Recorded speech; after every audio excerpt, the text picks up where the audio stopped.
The first thing I saw was the way the sunlight hit the chrome of his driver. My father gripped it casually, leaning on it like a cane, laughing with his buddies. I stood a few feet away, pretending to scroll my phone, blending into the edges of his world, like I always had. Then came his voice, sharp, apologetic, dismissing me before I could even breathe. My daughter's between jobs, hasn't found her path yet. Their laughter, polite, pitying, the kind that strips flesh from bone. But then Davidson squinted, tilted his head. His voice carried like a crack of thunder.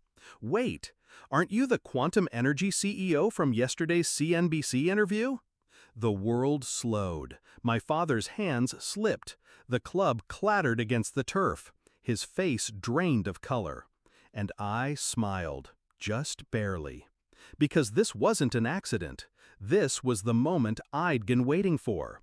I was 11 the first time I learned what my father thought of me.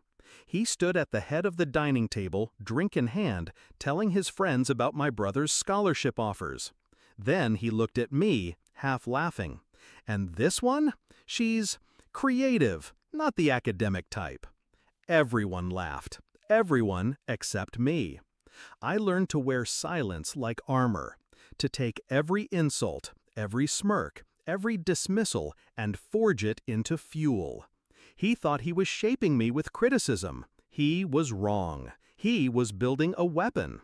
By 21, I graduated top of my class. No one came. My father sent a text. "Congrats, don't let it go to your head." By 25, I had my first startup. He told me it was cute that I was playing business. By 28, I had my first acquisition. He asked me if I was dating anyone, something serious, because a husband's stability would help. Every success I achieved was met with dismissal. Every milestone diminished. To him, I was always unfinished, always less. But the truth? I was building something he couldn't even fathom. I noticed the betrayal creeping in the way he introduced me.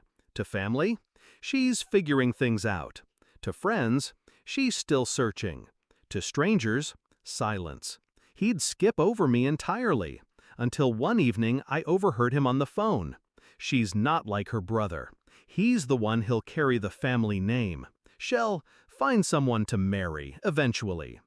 That was the night my chest burned with something cold. Not sadness, not pain. Something cleaner, sharper. I didn't want his approval anymore. I wanted him to choke on his underestimation. So I planned. Quietly, patiently. I built quantum energy in silence, while he thought I was between jobs. I built networks, partnerships, alliances. I courted investors who'd never sit at his dinner table, but would one day own the very ground he walked on. I gave no tells, no signs. I let him believe his own fiction. I let him dig his own grave with every dismissive laugh. And then came CNBC. The night before the interview aired, I didn't call, I didn't warn him. I let the world hear me before he did.